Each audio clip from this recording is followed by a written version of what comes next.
Born during the dawn of still photography, Edward James Muybridge spent his early adulthood in the brand new city of San Francisco, selling books from England under the incorrectly spelled Muybridge's bookstore.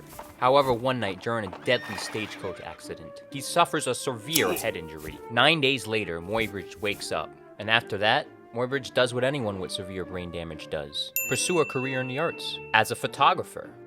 6 years later, Edward's back in the States, taking photos, really getting the hang of this photography thing. Look at this one. It's got a lighthouse in it. Isn't that neat? Enter Leland Stanford. Yes, that Stanford. Governor, senator, horse enjoyer. He and a few of his friends from the horse community debated whether at any time a horse has all 4 legs leave the ground. So Stanford tells Muybridge, "Hey, can you take a good, crisp picture of a horse running to finally put this debate to rest?" Muybridge is like, "Nah, dude, that's impossible." And Stanford was like, "Yeah, okay, man, thanks." So, after 5 to 6 years of trial and error, and developing a new technique using tripwires to activate each shutter on each individual camera along the racetrack, and just like that, Muybridge had successfully caught motion on film.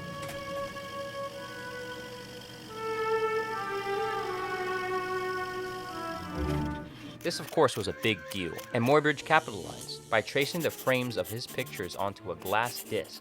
He used a projector he invented called the zoopraxiscope to travel to Europe, projecting these moving images to an audience, meeting with names like French scientist Étienne-Jules, who himself was an early innovator in motion picture photography, creating this doozy right here, the chronophotographic gun.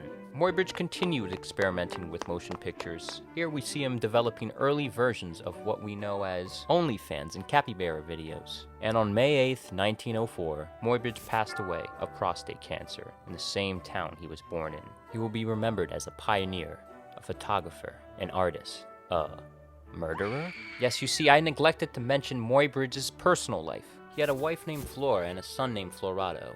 However, this family didn't last long, when Muybridge soon found out through intercepted letters Flora was doing the old hanky-panky with another man. So, Edward, fueled with rage, walks to the guy's front door and says, "Good evening, Major.